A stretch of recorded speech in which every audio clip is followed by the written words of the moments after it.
let's talk about something we all deal with. Okay, let's talk about something that we all deal with, and maybe this will be a different angle we can take. Heart. We are told heart is genetics. It comes from your mom and dad. And, you know, every time I go to the doctor, they ask me a question, did your mom have a heart attack? No. How about your dad? My dad has 13 heart attacks. Really? Yes. How old was his first one? 44. How many has he had? 13. Has he had an open heart surgery? Yes. Does he have stents? Yes. 3 of them. How many angiograms? He's had 6 angiograms, 6 angioplastics. You got to be careful because you may have it, right? So what they don't know is my dad smoked cigarettes 2 packs a day for 30 years, and he drank a full glass of alcohol every single day for 30 years is what he did. I don't smoke, I don't drink. So what is the cause of heart disease and why heart attacks take place? So, you know, we're going to have to go back. Just remember 6th grade. 6th grade. Simplify it for us. All right, I'll try my best, Patrick. First of all,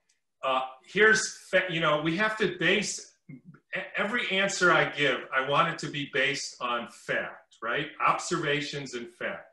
So fact number 1, in 1920 in this country, there was almost no heart disease. Everybody acknowledges that. In fact, there's an interesting story that a guy invented the EKG at Harvard Medical School, offered it to the Harvard faculty, and they said, there's no use for this. There's no heart disease in this country. And whenever traditional indigenous people are studied, they have no evidence of heart disease. They have no evidence of dying of heart attacks. Now, I don't know about your concept of genetics, but we're talking 2 or 3 generations ago, we went from almost nobody having heart attacks. And by the way, if you look at a cookbook from 1920 and you say, what were the healthiest foods that people should eat? It was very clear: butter, lard, and eggs, and cream.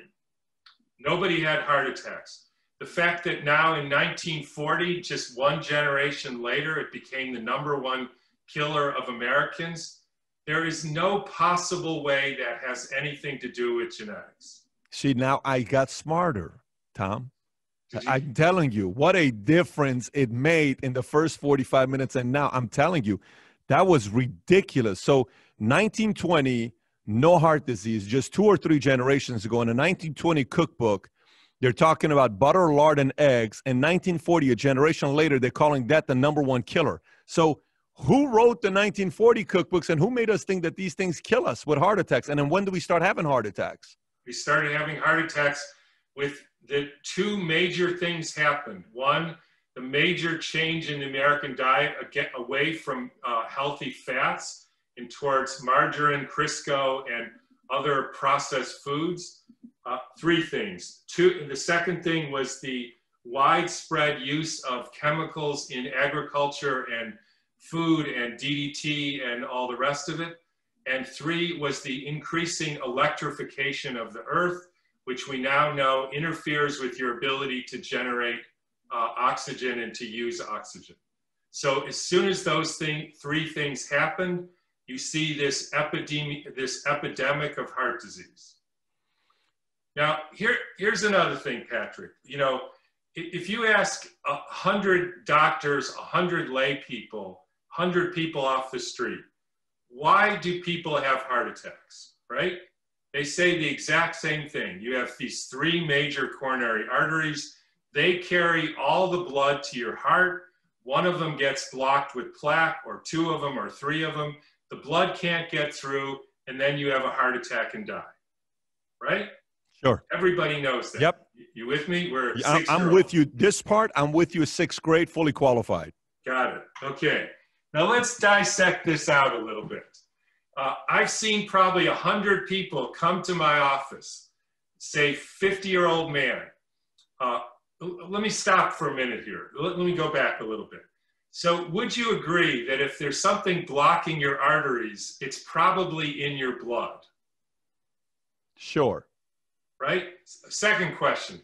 Do you think the blood in your coronary arteries, the heart arteries, is the same blood as you have in your spleen and liver and foot and everywhere else? I would assume so. Yes, I would too.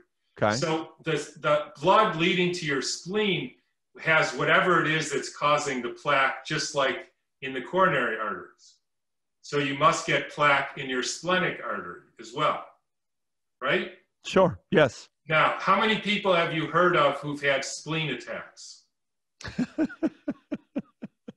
I've never heard of spleen attacks. So I have given lectures to maybe 50 to 100,000 people in my career. One of the questions, if I'm talking about heart, please raise your hand if you've heard of anybody or know of anybody who had a spleen attack, a liver attack, a foot attack, or a kidney attack. You know how many people raised their hands? None. None. Now, next question. How many of you know somebody personally or in the news who had a heart attack? Plenty. 100%. Sure. How come? Same arteries, same blood, same plaque. How come? Next question. Guy comes to me. I've seen this probably 50 times, maybe 100 times, because I wrote a book about the heart. I have a medicine for the heart. People come to me. 50-year-old guy.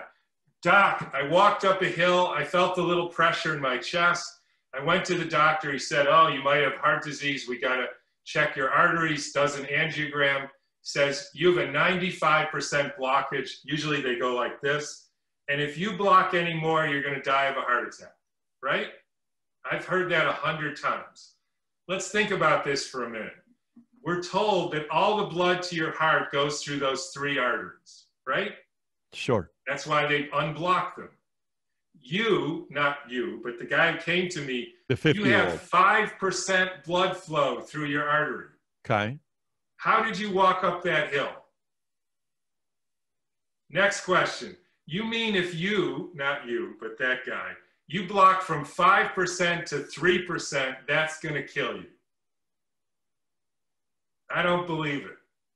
5% is no blood flow. 3%, 5%, exactly the same. There is no evidence that that makes any difference at all.